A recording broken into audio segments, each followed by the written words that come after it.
What's up everybody, Weston here with the Hidden Gibbon, back with another Daily Deck Tech video. We are keeping the Ninja Turtles going since it's soon to be released.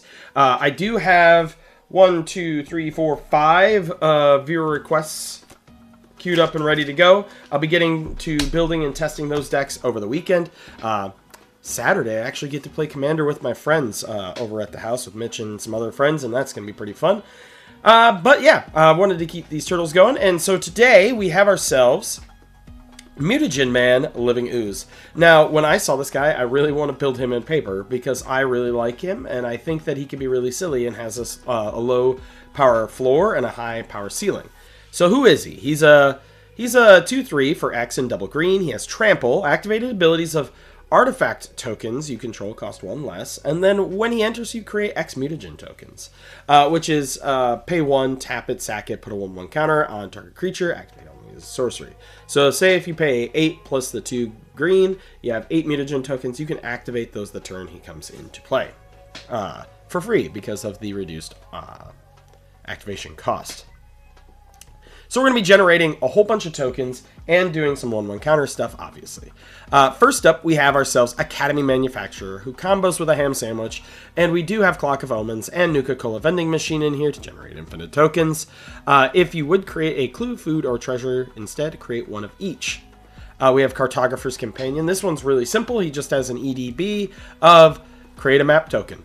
Pretty simple. It's 2/1 for 3. Put him out there, he blocks, he eats up a block. Eleanor Gardner, when she enters, you create a food, and at the beginning of your end step, if you sacrificed a food this turn, you can search for a basic land card and put it into the battlefield tapped, then shuffle. This card's pretty good overall. A nice little ramp thing, especially since we're going to be generating food in addition to our mutagen and other counters. Fanatic of Ronus, he's a mana dork that adds 1, and if you have a creature power 4 or greater, he adds 4, which is pretty easy considering we'll be making some mutagen tokens. Galadriel, the Gift Giver, 4/4 for 5, and when she enters or attacks, you can put a 1/1 counter on target creature you control, or create a food token, or create a treasure token.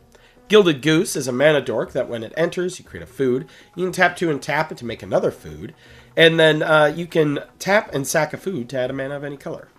We have Jaheira, Friend of the Forest, which is tokens you control, have tap, add a green, and then you can choose a background.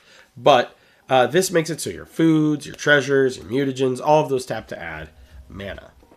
We have Land of War Elves, good old mana dork. Michelangelo, Mutant BFF, which is each creature you control with a counter on it can't be blocked by more than 1 creature. Whenever Michelangelo enters or attacks, create a mutagen token. Now, I did not add Brawn to this deck, but this card works really well in synergy with Brawn because it gives all of your creatures. Brawn will give your creatures trample, and then the mutagen counters, you know, like 1/1 counters on them, so then your trample through gets even better.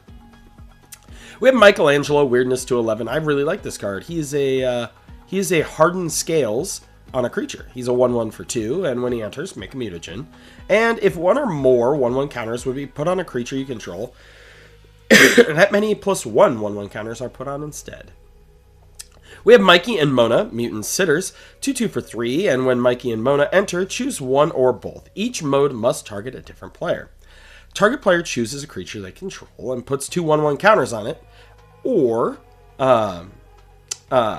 target player returns a creature or land card from their graveyard to their hand, which is pretty nice. That's like a regrowth effect right there. You know, you get the 1/1 counters. Just an overall little good card for 3. We have ourselves Mona Lisa, Ever Adaptable, which is whenever a player casts a creature spell, you may create a mutagen token. I actually think that this card's really, really strong. I need to get myself some more of these. Probably get some for my Janara deck and a few others. Like this is very good.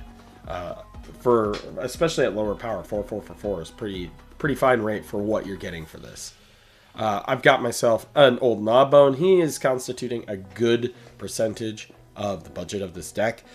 Flying, and whenever a creature you control deals combat damage to a player, create them any treasure tokens. We got Palladium Mirror in here for a little bit of mana ramp. Peregrine Took. Whenever 1 or more tokens would be created under your control, create those tokens plus an additional food token are created instead. Sacrifice 3 foods, draw a card. We have Roadkill Rodney, Squad 3, so you can pay additional squad to drop more of them out there. Death Touch, and whenever this creature deals combat damage to a player, create a mutagen token. So, you know, you can make a whole bunch of these and then get mutagens. Sentinel of the Nameless City. When he enters the battlefield or attacks, create a map token. He's a 3/4 for 3 with Vigilance. He also has really cool art. We have the Cabbage Man, which is whenever an opponent casts a non-creature spell, create a food, and whenever a creature deals combat damage to you, sack a food. Tap 2 untapped foods you control, add 1 mana to your mana pool. And then we have, oh my goodness, I don't know how to pronounce this, Thijarian Witness. It's a 0/4 for 2, flash, and Bear Witness, which is whenever another creature dies, if it was attacking or blocking alone, exile it and investigate it, and investigate. So that's pretty neat right there. We have Tireless Provisioner and Tireless Tracker in here. You know, it gets us foods, treasures, clues. Having clues only cost 1 to activate because of Mutagen Man is pretty sick. I'm not going to lie. Draw 1 for 1 is not bad. Not a bad rate at all. Topography Tracker is when it enters the battlefield, you create a map token, and if a creature you control would explore, it explores twice instead. So we do have a few ways to create map tokens. They're a little bit on the niche side for mono green, but, you know, we're trying our best here. We have Boomy's Feast. Create a food token, then Earthbend X, where X is twice the number of foods you control. For ramp, we got ourselves Kodama's Reach, Sky Shroud Claim, Open the Way, Tempt with Discovery, and then they went this way, which ramps and also gets you a clue token. We have Ranger's Path, which also is a ramp spell. Search your library for 2 forests, put them on the battlefield, shuffle. Then we have Mutagen Chain Reaction, which is disrupt to 1 target artifact or enchantment or creature with flying, and then create a mutagen token. Pretty nice there. Wrote out is destroy an artifact or enchantment and investigate. For our instance, we have Jaheira's Respite, which is a fog and a ramp packed into 1 card. We have Arachnogenesis, also known as Spider Fog. Regular fog is in here. We have Harrow and Entish Restoration for some continued ramp because we are in green and ramping in green is always good. Snakeskin Veil and Strength of Will to add some protection to our Mutagen Man, and that is pretty fun there. These also add counters to our cards. For our artifacts, we do have Ceremonial Knife, which is equipped creatures get +1/+0, and has whenever this creature deals combat damage to a player, combat damage, create a blood token. Blood token's good. Clock of Omens is in here with Nuka-Cola Vending Machine. So Clock of Omens is tap 2 untapped artifacts you control, untap a target artifact, and Nuka-Cola is tap, create a food token, right? So you have this in Academy Manufacturer out here. I've gone through the combo before, but I will do again. You create the Academy Manufacturer. You have the Academy Manufacturer. You create a food, which then creates a treasure and a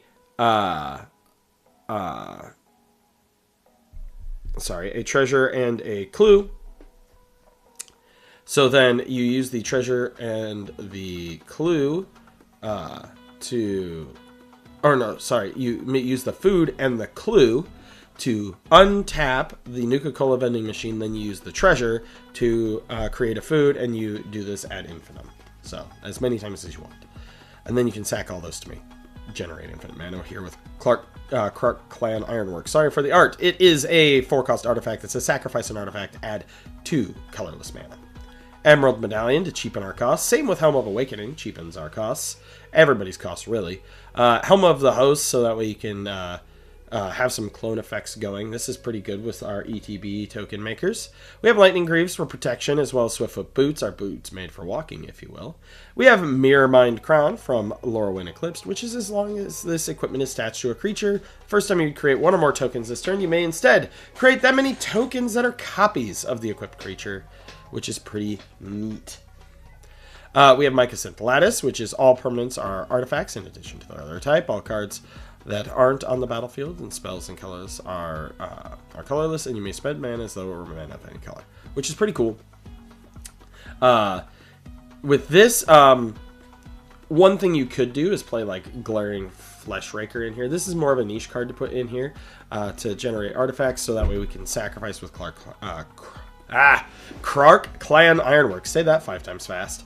And then we have Panharmonicon to double our ETB triggers. We have Power Fist, so whenever the equipped creature is trampled, whenever it deals combat damage to a player, put that many 1/1 counters on it. Spoiler alert, friends, if you're just walking around in a Vault suit and all you have is a simple Power Fist and you punch a Deathclaw, especially if you're on higher difficulties, you will die in those games. I know this from personal experience. We have the Ooze. Different property reference here, but if you ooze, you lose. The Ooze is a 2-drop legendary artifact, and whenever a creature you control with a 1/1 counter leaves the battlefield, create a Mutagen token for each 1/1 counter on it. I also need to add this to Janara. Exile target card from a graveyard, create a Mutagen token.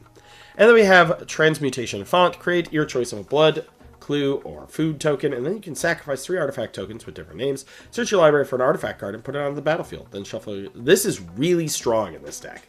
Like, really, really strong, because we're creating food, map, clue, mutagen, blood, right? And then we have all these nifty little artifacts that do fun things in here. Enchantments. We've got Primal Vigor. If one or more tokens will be created, create twice those many tokens instead. If one or more... This is symmetrical, so this does work for your opponents as well. Be careful. We have Creeping Crystal Coating. The enchanted creature has +0/+3 and has whenever this creature attacks, create a food token. We have Doubling Season, which it doubles, you know. This is Ninja Turtles one, it looks like. Oh my god, it's impossible to read. It just doubles your tokens in 1/1 counters. High Score, if one or more 1/1 counters would be put on a creature you control, you put that many +1 instead. At the beginning of your end step, draw a card if you control a creature with the greatest power among creatures on the battlefield. We have Ninja Pizza. Foods you control have sacrifice this artifact, add 1 mana of any color, turns your foods into treasures. At the beginning of your second main phase, create a food. We have Parallel Lives, which is if an effect would create 1 or more tokens under your control, create twice that many tokens instead. We have Uvenwald Mysteries, so whenever a non-token creature you control dies, investigate, and whenever you sacrifice a clue, you create a 1/1 white human creature token. Lands. We have Avendo, which is Gaia's Cradle we have at home. You just have to station it for 12+, which is pretty easy in a 1/1 counters deck. We have 32 forests. We have Gingerbread Cabin, makes a food. We have 1 fetch land for shuffle effects. We have War Room to draw us cards. The Shire makes foods. We have Rogue's Passage for unblockable, and we have Reliquary Tower, because if we generate a lot of clues, we don't want to have to discard all of our cards. Let me know what you think of the deck in the comments down below. I have a lot of fun with this. I do, honestly, I thought I was going to really despise the turtle set, but honestly, a lot of the cards seem pretty fun, and I don't regret buying a box of it. It was fun to open. I'm not super nostalgic about turtles or anything. It was a fun set. But let me know what you think in the comments down below. As always, I'm Weston with the Hidden Gibbon, and I hope you all have a wonderful day.